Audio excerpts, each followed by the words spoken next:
What's going on, everyone? Today I'm going to talk about my 5 diet hacks to lose weight.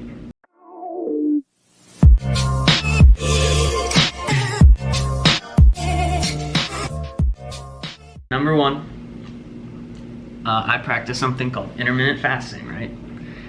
So basically I push off my first meal as far as I can, because when you're on a deficit dieting, you only have a certain amount of calories to work with. So you basically just want to be able to feel full going to bed. So I save my calories for later in the day so that I'm not going to bed really hungry. Considering right now my calories are like 1670, something like that. So you can have things like water, black coffee. I'm actually having some right now. Green tea, what else, like 0-calorie monsters or 3D energy drinks, stuff like that. So basically using things like that, you're going to keep yourself full somewhat till you can push off that first meal. Let's say you wake up at 9 o'clock, right, in the morning. If you don't eat that first meal till 1 or 2, you're pushing it off about 4 or 5 hours, right? So then you're gonna have a smaller window to eat. So that's what I do. I find it to be very effective. If you're eating more though, like let's say I was eating 2,500 calories or 2,300, I probably wouldn't fast, just because I would definitely have enough time in my day to eat that. All right, number 2. So you really want to increase your NEAT, or non-exercise activity thermogenesis. So this is ranging from things of fidgeting, just, like when you're sitting, just moving around, or when you're just kind of around your house, just moving.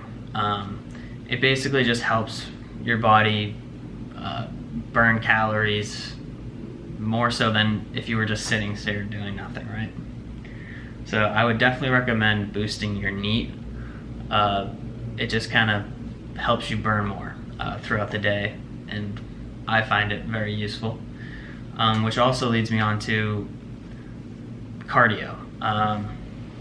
So for cardio, I try to get steps in a day on top of my cardio that I'm doing on the Stairmaster or the treadmill.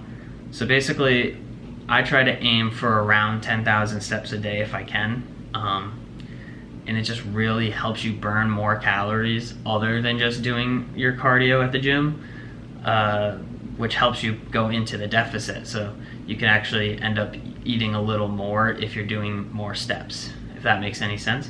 Number 4, lift heavy.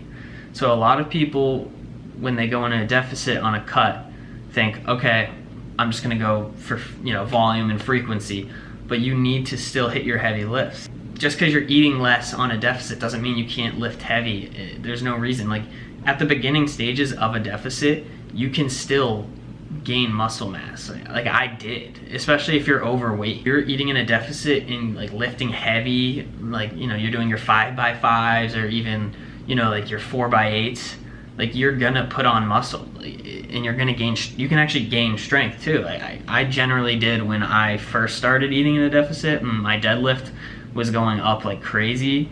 At this point, I'm pretty much like maintaining my strength. I've definitely lost a bit, but that's gonna happen when I'm eating, as much as a young child at this point. I want to incorporate volume too, of course. Like I do strength and volume. That's in my plan with my coach, and I mean it works great, honestly. Eat as much as you can. Let's say your maintenance is 2,500, right? You don't want to just go from 2,500 to 1,800. That's a horrible idea. You basically want to start by decreasing your calories by, I'd say, 300. So let's say your maintenance is 2,500. I'd say start at 2,200, and basically you want to aim for a pound a week, and then when you plateau, then you start lowering your calories, or you boost your cardio, because you're burning calories.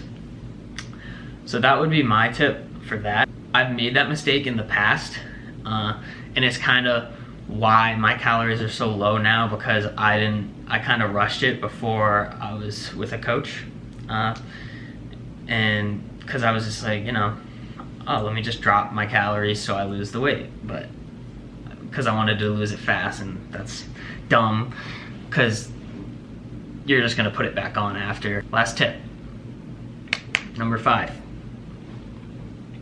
Make your diet fun, right? So I have some recipes that I've learned from other people and kind of made myself too, that you can make dieting enjoyable to a certain degree. You can make